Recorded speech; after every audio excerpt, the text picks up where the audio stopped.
Guys, good morning, good afternoon. Ayan, typhoon number 8 daw dito sa Hong Kong. Ayan. Ganyan lang siya.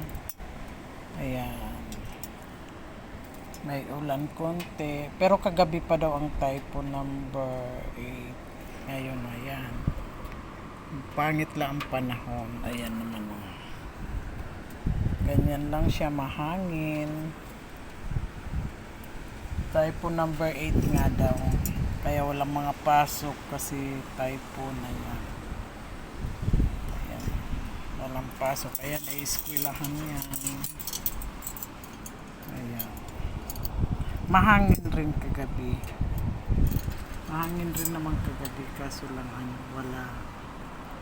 Mahangin din kagabi, malakas. Hangin lang, walang ulan. Ngayon lang umulan. Ayan guys, ko lang yung typhoon dito sa Hong Kong. Signal number 8. Ayan, ganyan lang siya. Ganyan ang mga building dito sa place ko. Ayan guys.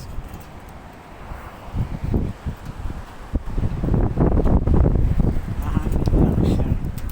Mahangin lang guys. Hindi naman sobrang as in malakas ang hangin. Parang ano lang, normal lang na umulan. Ayan. Ngayon umulan lang. Siguro lumampas na kasi kagabi pa nakaano ang typhoon nila temporary. Mga 11 o'clock wala naman, malakas ang hangin lang. Siguro dumaan. Kasi pag umulan ang Pilipinas ay dito rin madadamay, parang may hangin-hangin din, may ulan na parang nadadamay pag may bagyo sa Pinas na malakas dito inaan. Tapos yan, ang mga Asia country ay parang karugtong na yan kung papunta ng China, Japan, ayan na yan. Yan, walang klase, may mga activity lang ang mga bata. Ayan, ayan. Yan ay school yan guys.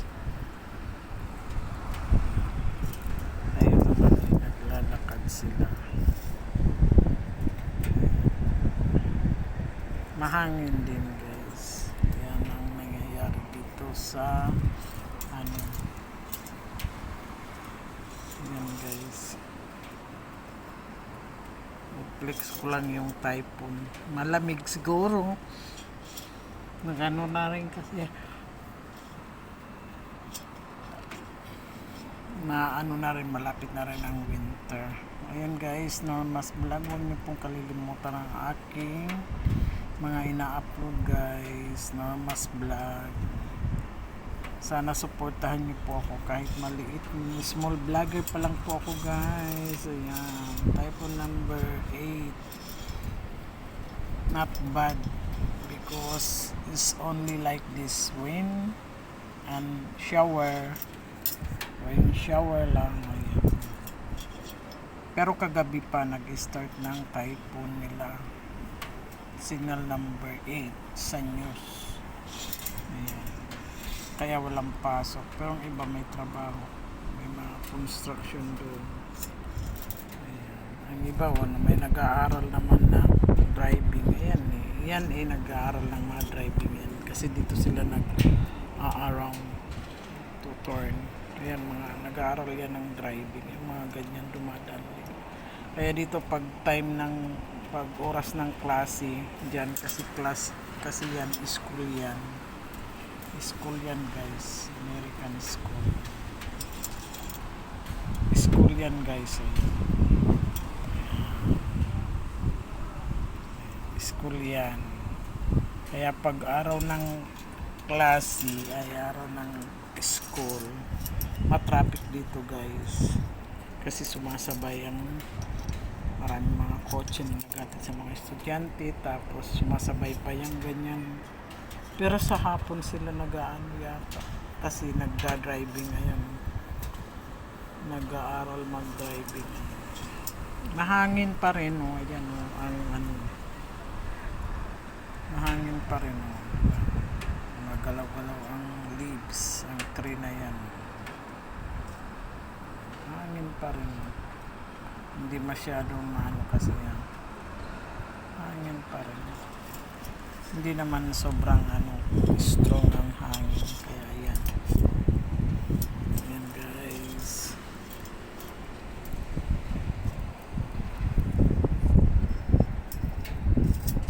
Ayan. Nahangin siya.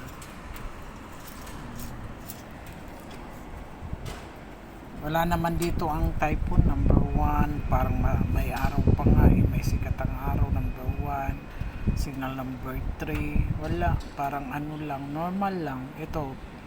Signal number 8. Parang ito lang yata ang baka sa susunod signal number 10 ay baka yun na naman. Kasi dati 1, 3 tapos nag 8. Nagulat kami may 8 pala.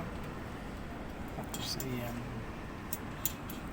Yan guys, so, ang panahon ngayon ay masama ang panahon, malabo, kaya yan. Meron naman ko construction, ang iba pumapasok, ang iba hindi, wala lang school. Ang iba daw ay pumapasok, yung mga kaibigan ko, mga amo nila ay pumapasok daw, may pasok sa trabaho. Dito naman school lang ang walang school. Ang iba naman syempre kahit sa Pilipinas may trabaho, ang iba katrabaho, iba pumapasok din pag alam naman hindi masyadong maestro. Ayan guys, thank you very much for watching. Ayan, sana hindi kayo magsasawa sa aking mga ina-upload Norma's Vlog. Thank you very much and God bless you. Sana supportan niyo po si Norma's Vlog. Small vlogger pa lang po guys. Thank you and God bless you all. Ingat po lagi sa typhoon sa Pilipinas. Ayan. God bless. Bye bye. Norma's Vlog. Huwag kalilimutan po i-subscribe ang aking YouTube channel. Norma's Vlog. God bless you all. Thank you a lot.